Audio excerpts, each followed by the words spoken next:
예수님보다 더 좋은 일이 없죠.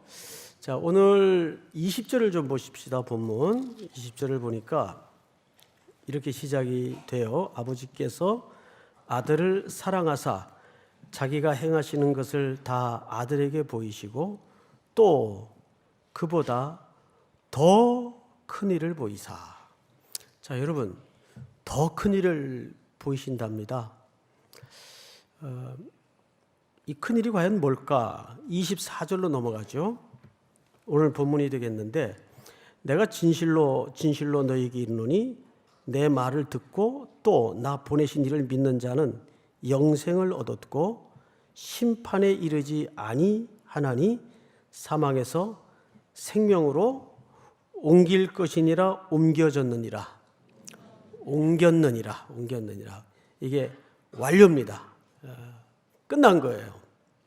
자, 근데 이것이 무슨 사건으로 이루어졌는가가 오늘 핵심이에요. 오늘 29절로 넘어가죠. 같이 한번 읽습니다. 중요하니까. 시작. 선한 일을 행한 자는 생명의 부활로, 악한 일을 행한 자는 심판의 부활로 나오리라.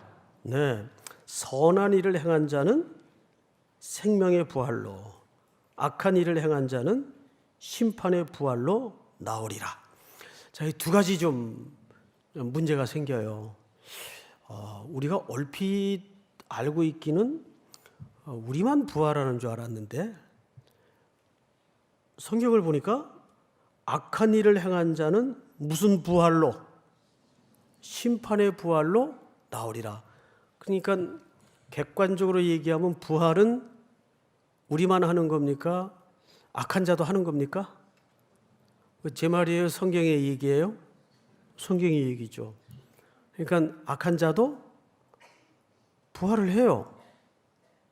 그러면 그들이 경험하는 부활과 소위 우리가 경험하는 부활의 차이가 뭘까? 성경이 이렇게 소개해요. 악한 일을 행한 자는 무슨 부활로? 그들이 맞이할 부활은 무엇 때문에 부활하냐 하면 심판을 받기 위해서 부활을 해요. 이 심판은 결국 멸망과 죽음으로 영원한 죽음 가는 그 심판을 받기 위해서 그들도 부활을 겪습니다. 그런데 우리가 맞이하는 부활은 어떤 성격이 있죠? 29절에 보니까 생명의 부활로. 근데 어떤 자에게 이 생명의 부활이 주어져요? 선한 일을 행하는 자. 자, 이 대목에서 걸려야 안 걸려요? 자유로울 사람. 난 선한 일 해. 자유로울 수 있는 사람이 있나요? 우선 저부터 손이 내려가는데요. 분명히 우리가 배운 구원이라면, 특별히 개혁주의 입장에서 배운 구원이라면 오직 구원은 믿음으로만 얻는다고 배웠는데 맞습니까, 여러분? 확실해요. 에베소서 2장 8, 9절에도 보니까 이 구원은 하나님께로부터 오는 선물이라 그랬어요. 왜? 행위에서 난 것이 아니니 아무도 자랑하지 못하게 하려 함이라. 이게 우리 개혁주의가 지향하는 정확한 구원관이에요. 그런데 여기 왜 선한 일을 행한 자는 생명의 부활로, 여기에서 선뜻 나는 충분히 들어가 라고 자처할 사람이 과연 몇이나 있을까요? 저도 이 팩트대로, 문장대로의 기준이라면 별로 자신이 없어요. 자, 그러면 이제 문제가 생겼죠? 오늘 이것을 알아야 부활의 의미가 무엇인지를 정확히 깨달을 수가 있습니다. 우선 마태복음 25장을 좀 띄워주세요. 마태복음.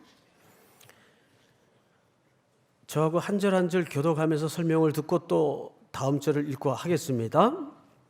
인자가 자기 영광으로 모든 천사와 함께 올 때에 자기 영광의 보좌에 앉으리니. 인자는 예수님을 얘기하겠죠. 자, 32절 같이 읽읍시다. 시작.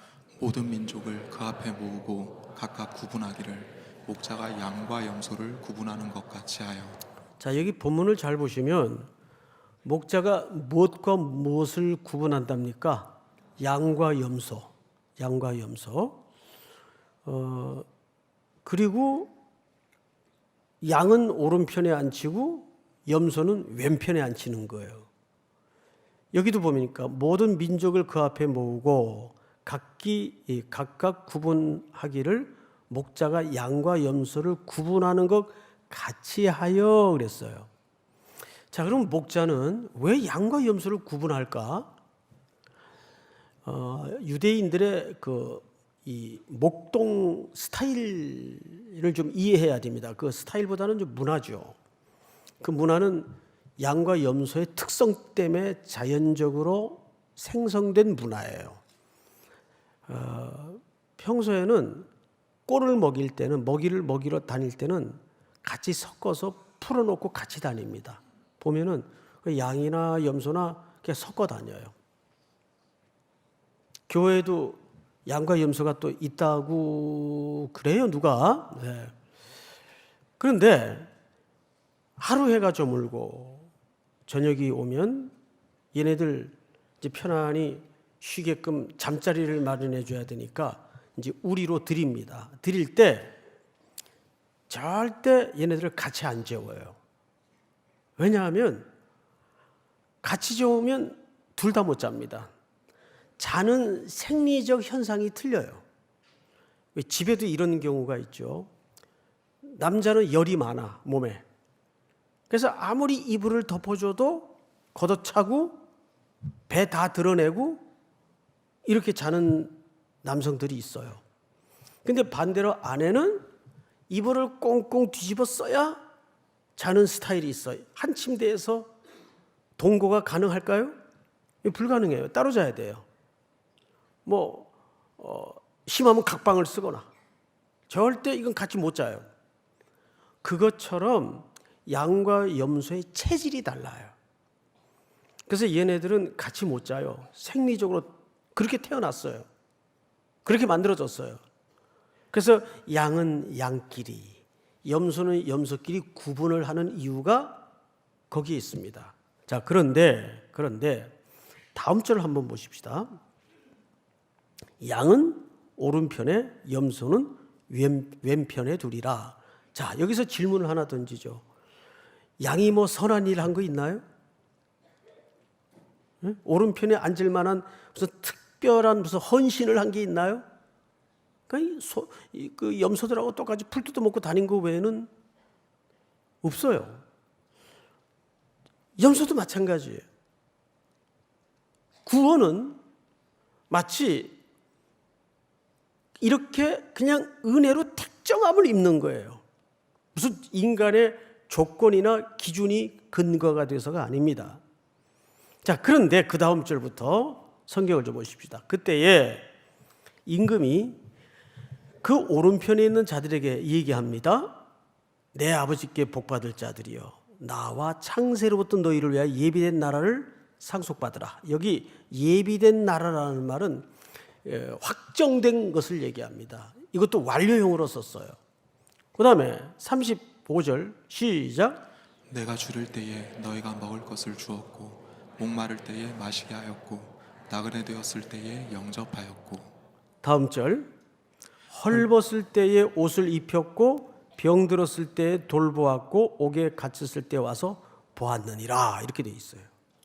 그러니까 누가 이랬다는 거예요? 양들이 아니라 양편에 구분된 우편에 앉은 하나님의 백성들이 그렇게 했대요. 그런데 좀 뜬금없는 반응이 이어 나옵니다. 다음 절 시작. 이에 의인들이 대답하여 이르되 주여 우리가 어느 때에 주께서 줄이신 것을 보고 음식을 대접하였으며 목마르신 것을 보고 마시게 하였나이까. 38절 시작. 어느 때에 나그네 되신 것을 보고 영접하였으며 헐벗으신 것을 보고 옷 입혔나이까. 여기서 초점이 뭘까요? 지금 이렇게 반응하는 양쪽에 구분된 하나님의 백성들의 반응이에요. 우리가 언제 그랬습니까? 그러면 질문이 뭐냐 하면 이 사람들은 자기가 한 것을 인지하고 있는 겁니까? 못하고 있는 겁니까? 예? 예, 못하고 있어요. 인지를 못하고 있어요. 여러분, 근데 인지를 못했다는 건 무슨 뜻이죠? 자기도 모르게 했다는 얘기가 됩니다. 우리도 그럴 때 많죠. 그걸 뭐라 그러냐면 본성 또는 경향이라고 합니다. 나도 모르게 했나 봐. 그런데 나는 전혀 몰랐거든. 그 인지를 못한 거예요. 이걸 뭐라 그런다고요? 로이드 존스 목사님이 그리스도인의 경향 또는 본성이라고 얘기를 하는 거예요. 이게 굉장히 중요한 표현입니다. 왜냐하면 여기서 한 가지 정확하게 짚고 넘어갑시다. 그러면 이런 걸 다 해야 구원을 받는다는 얘기일까? 그 말이 아니에요. 거꾸로 이 얘기입니다. 적어도 하나님의 택한 백성이 되고 우편에 앉을 백성이 약속된 백성이라면 사망에서 생명으로 옮겨져서 그리스도의 생명이 그 안에 분명히 믿음으로 들어가 있는 사람들이라면 이런 경향이 어떻게 나와야 된다는 얘기입니까? 그렇죠. 저절로 나와야 된다는 얘기예요. 이것이 마치 무엇처럼?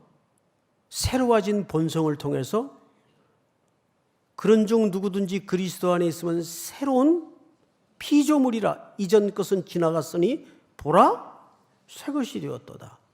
그게 우리의 새로 창조된 본성으로서 저절로 나와야 된다는 거예요. 여러분 마태복음 7장에 보면 집 짓는 얘기가 나와요. 두 사람이 다 집을 지었어요. 근데 바람이 불고 창수가 났죠. 근데 한 집은 끄떡없이 서 있는데 한 집은 무너졌어요. 둘 중에 무너지면 뭔가 잘못된 거예요. 찬송가 가사에도 보면 이런 대목이 있죠. 잘 짓고 잘 짓세 우리 집 잘 짓세. 그래서 이거를 집 짓는 싸움으로 이해를 잘못 가져요. 행함의 싸움으로 이해를 잘못 가져요. 여러분 이건 행함의 싸움이 아니에요. 그 다음 찬송가 후렴 구절을 놓쳐서는 안 됩니다. 우리 집 잘 짓세 만세 반석 위에다. 만세 반석이 누굽니까? 그리스도. 그러니까 그 인생의 집이 제대로 그리스도의 터 위에 지어진 인생이라면 바람이 불고 창수가 나도 흔들리지 않을 뿐더러 이런 하나님을 향한 끊임없는 본성이 어떻게 나와야 된다는 거예요. 저절로. 그런데 우리 한국의 교회의 패턴은 지금까지 이런 식으로 신앙을 강요했죠. 열매를 맺자. 열매를 맺어야 된다. 열매를 맺어야 헌신을 하는 것이고 열매를 맺어야. 그래서 열매에 집중했어요. 그러니까 아직 뿌리도 확인이 안 되고 가지가 어딘지도 잘 모르는데 무조건 유사 열매를 맺느라고 헛된 종교 생활을 하는 경우가 많단 말이에요. 그런데 여러분 요한복음 15장에는 정확히 뭐라 그랬어요? 가지가 나무에 붙어 있으면 절로 열매를 맺나니. 거기에 중요한 게 열매를 맺는 게 아니라 절로. 보강사 그런 절이 아니라 저절로 열매를 맺는 그게 본성이고 자연스러운 것이다 그 말이에요. 여러분 이게 굉장히 중요한 얘기입니다. 그러니까 모든 성도들이 경주해야 될 관심을 갖고 놓치지 말아야 될 초점이 뭐냐 하면 열매가 아니에요. 열매보다 더 중요한 게 내가 가지로서 포도나무인 예수에게 제대로 엔 크리스토스, 그 안에 가지가 접붙여져 있는가? 이 접붙여져만 있으면 저 뿌리로부터 근본적인 양분이 나무를 통해 가지로 들어가면 열매는 어떻게 하는 겁니까? 저절로 맺히는 거예요. 헌신하자. 이게 무슨 교회 봉사가 골기대회식으로 되어서는 안 돼요. 무슨 무브먼트가 되어서는 안 된단 말이에요. 그러니까 자꾸 억지가 나오는 거예요. 왜 기꺼이 즐거운 헌신과 주님을 향한 사랑을 자꾸 억지로 만드냐 그 말이죠. 제가 종종 우리 청년들에게 드는 비유 중에 하나가 이런 비유 들어봤을 거예요. 그녀를 사랑하게 되면 대문 앞에 장미꽃 백송이를 가지고 밤두세요. 밤인들 못 새겠어요? 그런데 장미꽃 백송이를 들고 밤을 새야 그녀를 사랑하는 건 아니잖아요. 무슨 소리인지 알겠어요? 예. 딱 한 분이 격하게 고개를 흔드는데 이 경험자인지 모르겠어요. 하여간 어쨌든 이게 무슨 얘기냐면 양과 염소의 비유는 그런 선한 일을 해야 우편에 앉는다 그 얘기가 아니에요. 우편에 앉기로 택정함을 입은 하나님의 백성들에게는 이것이 하나의 중요한 본성이 되고 경량이 돼야 된다 그 말이에요. 경량. 근데 여러분 이 경량이라는 말이 얼마나 오묘하고 설명할 수 없는 난제인지 아십니까? 근데 이 난제를 예를 하나 들게요. 여기에도 교회 나오기까지 참 많은 사건 사정이 있었을 거예요. 제가 아는 몇 분만 한번 소개를 해드릴게요. 우리 교회 얘기는 아니고 어느 분이 사업을 하다가 IMF 때 부도를 2겹, 3겹을 맞으니까 견뎌내나요? 기도원으로 누가 도망을 하면 경찰들이 안 쫓아온다 그래서 글로 도망을 갖다 붙잡혔어요. 거기서 기도원에서 체포가 돼서 결국 마지막 가지 말아야 될 데까지 들어갔는데 거기서 건축하다가 부도를 만나서 들어온 목사님을 만난 거예요. 감옥 안에서. 그래서 형무소 동기가 된, 깜빵 동기가 된 겁니다. 한 방에서 목사님한테 매일 성경 공부를 배운 거예요, 이분이. 그러면서 자기가 왜 기도원으로 도망갔었는가에 대한 그림이 그려지는데 이분을 만나려고 기도원으로 하나님이 잠깐 하나의 사인처럼 인도를 하셨구나. 지금은 아주 신앙생활을 잘하세요. 지금은. 여러분 그 외에도 뭐 별의별 사람들이 다 있어요. 교회 빚 받으러 왔다가 목사님 말씀 듣고 막 은혜 받아서 빚 탕감해주고 집사 된 사람도 있고 별의별 사람들이 다 있어요. 뭐 좋아하는 사람 따라왔다가 그 사람보다 더 신앙생활을 열심히 하는 자매나 형제들도 많이 만나고. 자, 이거 무슨 학술적으로 설명이 되겠어요? 논리적으로 설명이 되겠어요? 그런 거죠.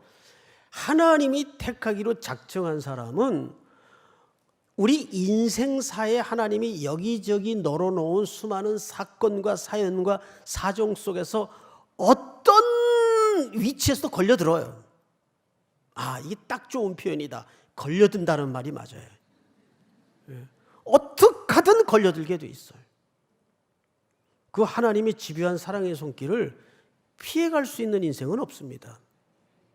그런 사람은 본성적으로 경향상 이 선한 일을 선한 이웃을 위해서 품성적으로 행위로 하지 않을 수 없다 그 말이에요. 믿습니까? 이런 일을 해야 구원을 받는다는 말이 아니고. 자, 빌립보서를 한번 띄워주실까요? 여기 아주 중요한 말이 있어요. 그 안에서 발견되려 함이니 내가 가진 의는 율법에서 난 것이 아니요 즉 행위에서 난 것이 아니라 그 말이에요. 오직 그리스도를 믿음으로 말미암은 것이니 곧 믿음으로 하나님께로부터 난 뭐라? 그 우리 안의 의라는 건 내 의가 아닙니다. 누구의 의죠? 그리스도의 의예요. 하나님의 의예요. 다음 절 다 같이 시작. 내가 그리스도와 그 부활의 권능과 그 고난의 참여함을 알고자 하여 그의 죽으심을 본받아. 여러분, 이 글이 바울이 썼어요. 빌립보 성도들에게. 그러면 이 시대의 배경은 로마 제국입니다. 그 시대를 이해하려면 세 가지 사상의 흐름을 이해해야 됩니다. 당연히 헬레니즘을 이해해야 돼요. 참 역사라는 게 오묘한 게 로마는 그리스를 먹었지만 정신으로는 지배를 당했어요. 그렇죠, 여러분? 이 헬레니즘을 알아야 돼요. 두 번째는 유다이즘을 몰라서는 안 돼요. 히브리즘이라고도 하죠. 그리고 또 하나는 로마의 사상을 알아야 돼요. 철학. 그러면 로마의 철학은 뭡니까? 로마의 철학은 힘이 선이에요. 정의가 힘이에요. 그런데 그 힘의 정점이 어디입니까? 로마 황제의 보좌입니다. 황제의 보좌는 세 가지 개념이 출발하는 곳입니다. 통치가 시작이 되고 심판이 거기서 이루어지고 최종적인 땅의 모든 영광이 보좌로 귀속이 됩니다. 그래서 로마는 약하거나 또는 어떤 장애인, 여자 이거는 선으로 여기질 않아요. 이제 힘 있는 게 선이에요. 그런 시대예요. 그래서 바울이 일부러 권능이라는 표현을 차용하는 겁니다. 그게 아니다. 그게 아니다. 부활에 저 권능이라는 말을 조금 더 직역하면 권세라는 말이 맞습니다. 여러분, 로마의 권세가 얼마나 대단합니까? 예를 들어서 밤모섬에 유배되었던 요한이 절망 속에 너무도 가진 것 없고 힘없는 핍박 속에 매일 죽어가고 피 흘려가는 환난과 고난과 압박 속에 있던 그리스도인들을 향해서 계시록이라는 글을 남겨요. 그때 그 첫머리에 요한이 하늘의 보좌를 봅니다. 무슨 얘기를 하고 싶었던 걸까요? 이 땅에 로마의 황제가 앉는 보좌가 최종적 권력이 아니다. 더 진정한 최종적 심판, 최종적 영광, 최종적 권력이 하늘 보좌에 있다. 이사야는 그걸 어떻게 봤죠? 우시아 왕이 죽던 해 절대 권력이 쓰러지던 해입니다. 온 이스라엘은 통곡 속에 끝났다. 조국 이스라엘도 여기서 끝인가 보다. 이제 우리 주변에 아수르, 바벨론 곧 우리를 먹으러 들어올 것이다. 이까진 사람마다 저주를 퍼붓고 실망을 쏟아내고 어깨를 늘어뜨리고 있을 때 이사야가 비통스러운 마음으로 성전 앞에 안에 홀로 들어와 앉아서 하늘의 보좌를 봐요. 근데 보좌에 앉으시니 옷자락이 지상 성전을 덮어 늘어뜨리고 있습니다. 무슨 뜻이죠? 너희들은 절망을 쏟아내고 끝장이라 말하지만 여전히 하늘의 보좌에 앉으신 그 하나님의 통치가 이 지상에 섭리하고 운영되고 움직이고 있다는 것을 이사야 선지자에게 보여주는 거예요. 그래서 이사야 선지자가 거기서 아내 죄를 보고 하늘의 비전을 보고 세상의 죄를 바라보면서 내가 여기 있나이다. 나를 보내소서. 새로운 역사의 소명 앞에 눈뜨지 않습니까? 그게 뭐죠? 그게 부활의 권력이에요. 권력. 사랑하는 형제자매 여러분, 오늘 이 부활이라는 것은 저 물리적인 시간 끝에 내게 보장된 어떤 약속 정도가 아니에요.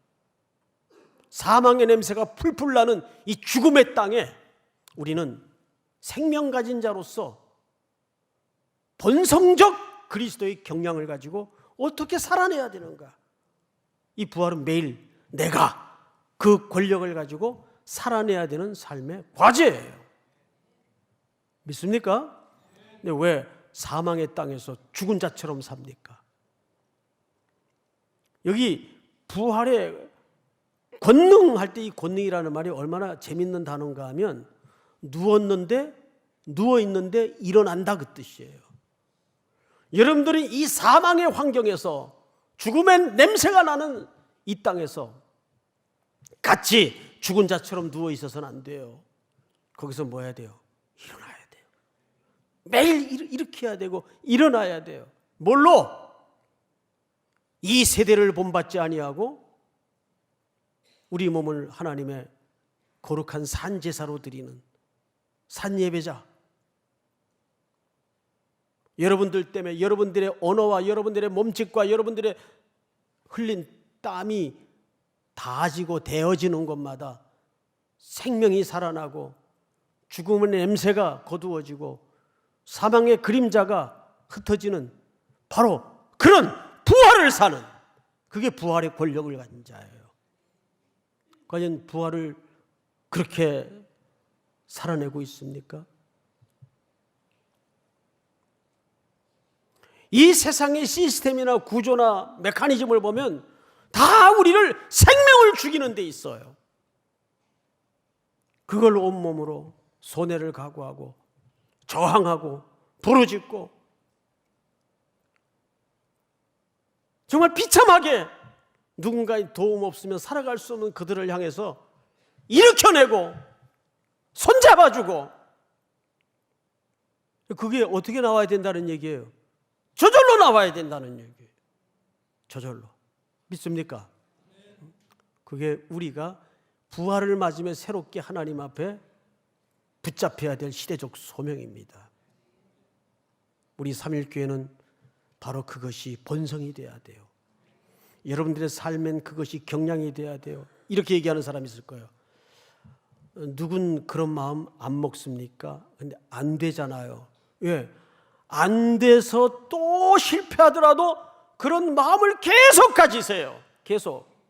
그러다 보면 하나님께서 굳은 살이 배기듯 언젠가는 하나님의 자녀로 그렇게 자리매김 만들어 주실 줄을 저는 확신합니다.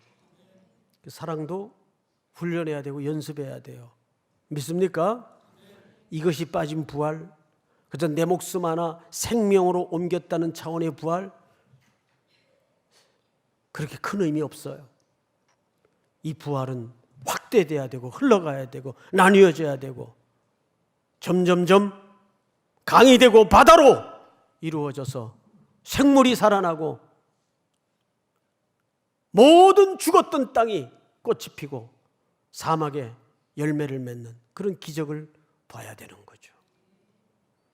요셉 한 사람이 한 시대를 먹여 살렸듯이 부활의 권력을 가진 여러분들의 삶의 현장의 모든 언저리마다 그런 생명의 냄새로, 사망이 100이라면 우리는 120, 150 그 사망을 덮어버려야 돼요. 믿습니까? 누가 십자가에서 그것을 이루어 놓으셨습니까? 예수 그리스도, 오직 예수, 그 부활의 권력 앞에